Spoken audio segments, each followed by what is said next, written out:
El mundo entero contiene la respiración el 25 de diciembre. Luces, cánticos, paz. Es una imagen perfecta, pero es una ilusión. Si buscas esa fecha en la Biblia, te encontrarás con un vacío total, silencio absoluto.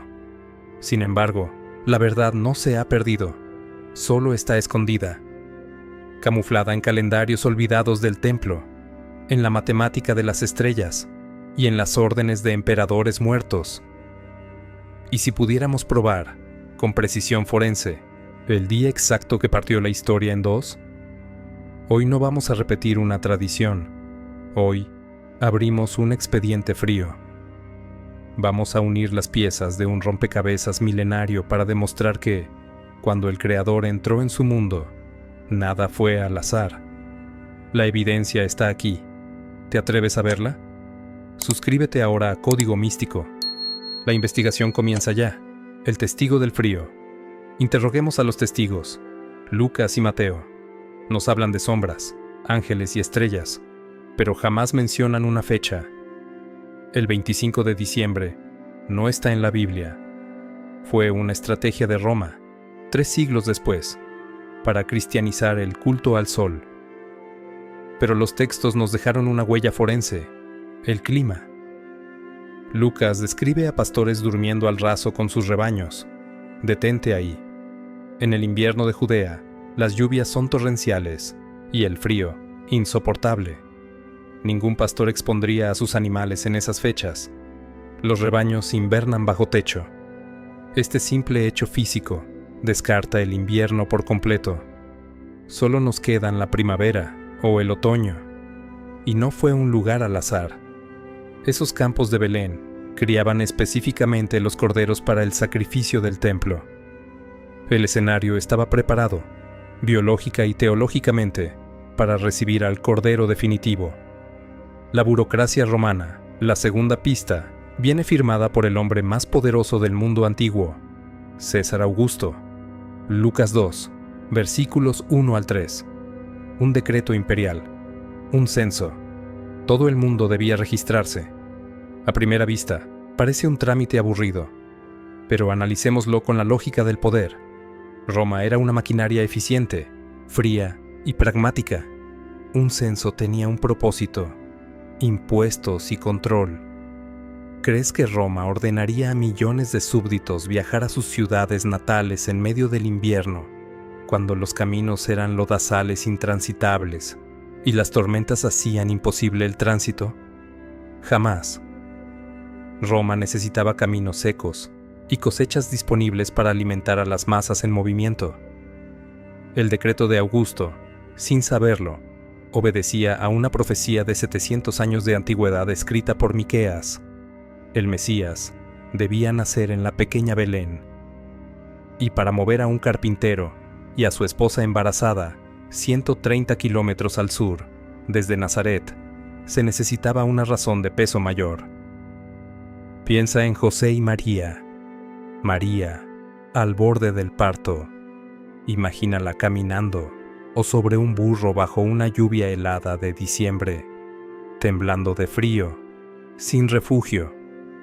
Habría sido una sentencia de muerte, pero en el otoño, con los caminos firmes y el clima templado, el viaje, aunque duro, era posible. La lógica histórica grita lo que la tradición calla. No fue en invierno. El código matemático del sacerdote. Entramos en el terreno de la precisión matemática. La clave para encontrar a Jesús no es el pesebre, sino su primo, Juan el Bautista. Todo depende de un dato: el turno del sacerdote Zacarías. Pertenecía al grupo de Abías. Los registros históricos confirman que, en aquel año, su servicio en el templo terminó a principios de junio. Poco después, su esposa Elizabeth quedó embarazada. Aquí empieza la cuenta regresiva forense. Lucas nos dice que María concibió cuando Elizabeth estaba en su 6º mes. Haz la suma. 6 meses después de junio nos llevan a diciembre. Ese es el gran giro. La tradición no está equivocada en la fecha, sino en el evento. Diciembre no marca el nacimiento, marca la concepción. Y si contamos los 9 meses naturales de gestación desde diciembre, el calendario se detiene inexorablemente en una sola fecha: septiembre, principios de otoño. El mecanismo de relojería divina es exacto. La señal en el cielo. Mientras en la tierra los sacerdotes marcaban los días, en el cielo se estaba gestando algo colosal. Mateo 2. Unos magos del oriente llegan preguntando por el rey. No eran hechiceros de feria, eran astrónomos, científicos de su época que leían el firmamento como un libro abierto. Vieron una estrella. Durante siglos nos hemos preguntado qué fue. ¿Una supernova? ¿Un cometa?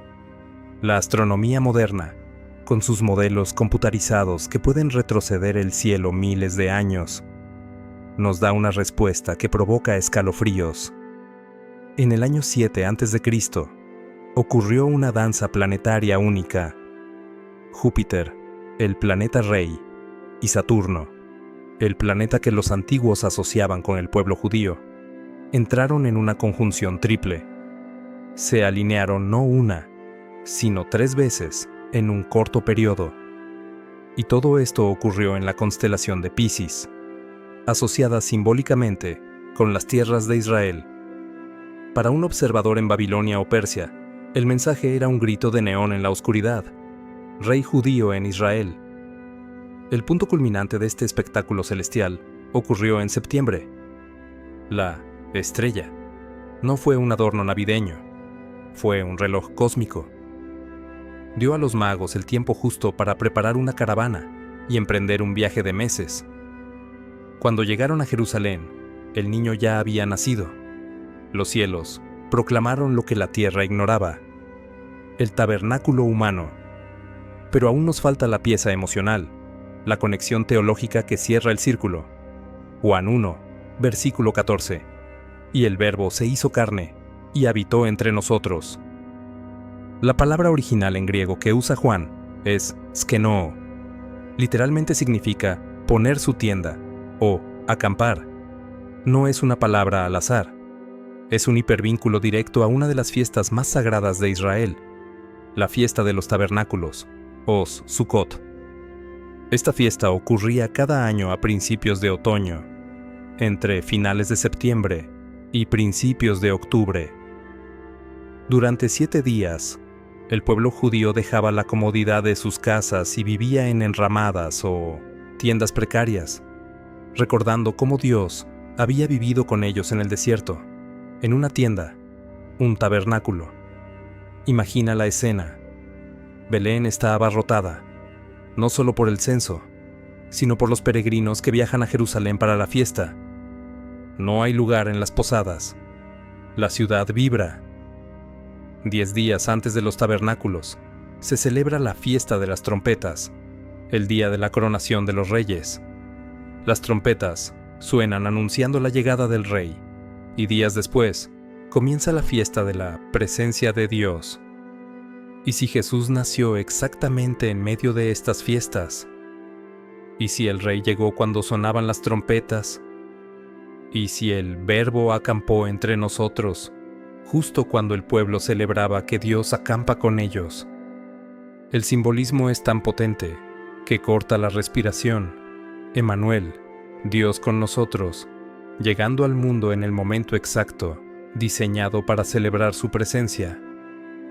No en el silencio estéril del invierno, sino en el bullicio festivo del otoño, cuando Israel recordaba su dependencia de Dios. La sombra de Herodes. Finalmente, para que el caso se sostenga en un tribunal histórico, necesitamos un límite de tiempo. Y ese límite nos lo da el villano de la historia, Herodes el Grande. Mateo nos cuenta que Herodes, devorado por la paranoia, mandó matar a todos los niños menores de 2 años en Belén. Un acto de crueldad inimaginable. El historiador Josefo nos da el dato clave. Herodes murió poco después de un eclipse lunar y antes de una Pascua. La astronomía Fecha ese eclipse el 13 de marzo del año 4 a.C. Esto cierra la ventana de oportunidad con un golpe seco. Jesús tuvo que nacer antes de la primavera del año 4 a.C. Herodes necesitaba estar vivo para intentar matarlo. Si juntamos todas las piezas sobre la mesa, la imagen es nítida. El censo de otoño, los pastores en el campo antes de las lluvias, el turno de Zacarías que apunta a septiembre, la alineación planetaria de septiembre, la fiesta de los tabernáculos en septiembre y la muerte de Herodes, marcando el límite final en la primavera siguiente. Todo converge en un punto singular, septiembre del año 4 a.C. Incluso la cronología posterior encaja. Si Jesús nació en otoño y comenzó su ministerio a los 30 años, y su ministerio duró 3 años y medio, su muerte coincide exactamente con la Pascua en primavera, 33 años y medio después. Los números encajan con la suavidad de un cerrojo bien engrasado. Más allá de la fecha, el 25 de diciembre seguirá encendiendo luces en la oscuridad. Y está bien, es un símbolo poderoso. Pero hoy hemos desenterrado algo más profundo que una tradición. Hemos encontrado un diseño. Sacerdotes en el templo, planetas en el espacio, emperadores en Roma y el clima en Judea.